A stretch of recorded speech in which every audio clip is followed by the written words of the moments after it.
niveau du PNUD Congo, notre façon d'accélérer justement les investissements, c'est à travers une stratégie toute singulière qui s'appelle Objectif Parité.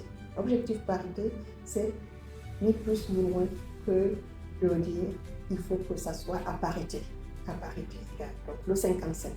Ce qui est représenté dans le logo. Nous avons le logo de l'Objectif Parité et nous sommes justement également en train d'appliquer ces principes. Nous avons les 10 commandements pour que l'égalité du genre, l'égalité homme-femme puisse être intégrée dans tout ce que nous faisons, dans notre communication, dans chaque geste, dans même la stratégie de recrutement du personnel, dans la manière dont les bureaux sont conçus, pour que les bureaux soient également spécifiques, puissent porter les femmes dans leur spécificité. Et en exemple en cela, une femme qui est maman, jeune professionnelle, qui est mère et qui a un enfant, un bébé nouveau-né de 3 mois. Il va sans dire qu'elle doit concilier son rôle de maman avec sa vie professionnelle.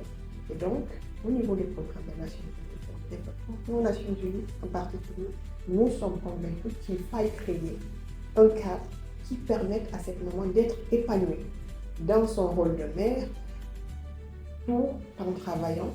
Et donc, nous créons des conditions d'avoir des crèches, d'avoir des heures d'allaitement, des facilités pour qu'elle puisse travailler à domicile, suivant des heures également accommodées, pour tenir compte donc de ces besoins spécifiques-là. C'est indispensable. Au niveau de toutes les fonctions, nous avons des femmes aujourd'hui et nous sommes également très fiers de voir que même au niveau de la fonction de chauffeur, nous avons des femmes chauffeurs.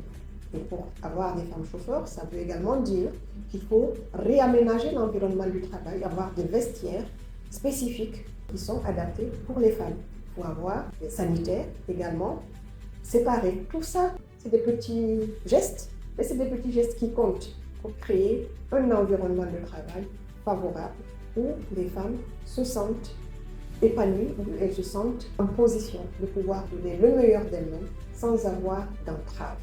Et puis, il y a forcément le milieu familial également, un milieu qui encourage, un milieu qui valorise, un milieu qui respecte et qui pousse à aller de l'avant. Nous avons tous besoin d'être tirés, tous, hommes comme femmes.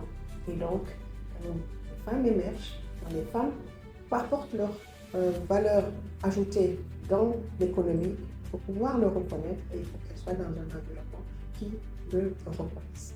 Donc pour nous, cette thématique, c'est au quotidien que nous la célébrons. Nous la célébrons parce que sans la force de la femme, nous ne pouvons pas parler d'une économie solide. Aujourd'hui, nous parlons d'une économie dans nos différents pays qui sont portés par le secteur informel.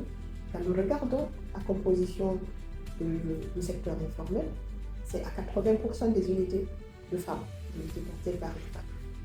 Le matin, qui que nous soyons, quel que soit notre rang social, nous avons besoin de poser la marmite sur le feu. La marmite sur le feu, ça veut dire que quelqu'un est allé au marché. Et lorsque nous allons au marché, qu'est-ce que nous voyons? Nous voyons que celles qui tiennent le marché, celles qui tiennent le commerce, ce sont nos braves mamans, ce sont nos braves femmes, nos braves sœurs. Donc ça, c'est une contribution imparable de la femme dans la construction économique, sociale des États.